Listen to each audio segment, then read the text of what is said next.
Okay, hold on. Yep. All right. Thank you for joining me. I have one question. Have any of you seen anybody with a face tattoo before? It's kind of weird. It's not normal here in the US, but in different cultures, it's very normal to have a face tattoo, such as the Maori culture.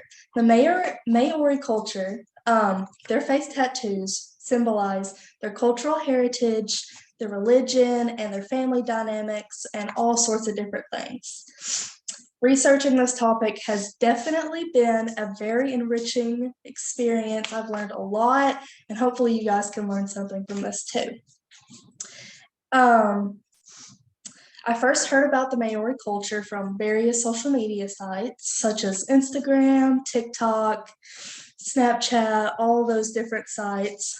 And I'm going to explain why these Maori tattoos have symbolism, the tattooing process, and where these tattoos are traditionally placed. First, we'll talk about the tattoo symbolism. The website The Tattooers say these tattoos, also known as tumoko, are a rite of passage in the Maori culture. These tattoos are seen as a celebration and a bonding moment between families. They can celebrate either the birth of a new family member, welcome them in, symbolize the passing of a family member, celebrate their life. The process begins during the teenage years, but with different life events, they will keep adding and adding more tattoos. And eventually they will be covered in tattoos. Back in the day, these tattoos revealed one's social status, marriage availability, and IQ, and all sorts of different things. It was just kind of like you look at them and you know which family they're from, if they're ready to marry, and if they have kids or not, and what their role is in the community. The traditional name for these tattoos is Toti Temoko, but over time it's been shortened to Moko. And most Moko have are just a different version of the original design from their ancestors, and it has been kind of modified over time and is linked towards your culture and family dynamics. Okay, and in an interview, a Maori man named Gary Harding said he got his moko in memory of his mother passing. And his other tattoos also explain that he's a teacher and a role model within the Maori culture. Okay, now we're going to discuss how moko and the tattoo process has changed over time. In the beginning, the tattoo process it started with this tool as a long tool with a sharp end on the edge called an uhi. I'll show a picture. It is a long tool with sharp edges. Show the computer.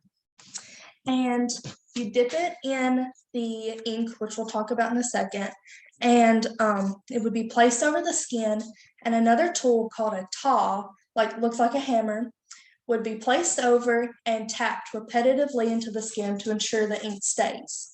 It's a very long, very painful process, but it's tradition and most everybody had to do this. But over the time, technology advanced, and now people can get their mokos with a tattoo gun, which is way easier, way quicker, looks more clean, and it's a lot less painful. So, but some people right now in the present age do prefer the uhi and the taw and the tapping it into the skin because of their tradition, and they want to keep the tradition alive. And the ink I was talking about, it is a mixture of tree soot and an oily substance, and they would be dipped, and that was the ink. Now you know the history of the tumoko and how it was done. We'll wrap up where it was usually done on the body. Most of the time, the tumoko is put on the face. It can be pretty much anywhere on the body, on the leg, the arms, neck, stomach, anywhere, but most of the time it's put on the face because the Maori people believe the head is the most important part of the body. So different parts on the face symbolize different descriptions of a person. So, on either side of the forehead would be your inherited status, whether you're a part of like a royal, like if you've inherited something. And above the eyebrows would show your social status. And near the ear would show your parents' lineage. On your cheek or your jawline would show your profession in the community.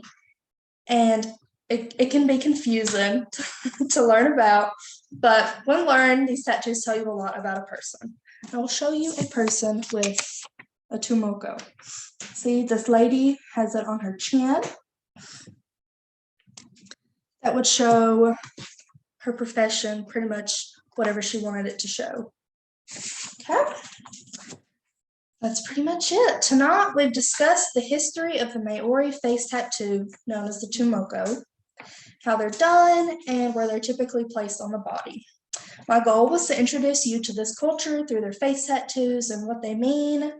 So next time you see somebody with a tribal tattoo or a face tattoo, don't be afraid to ask them what the history of their tattoo is. I'm sure they would love to let you know.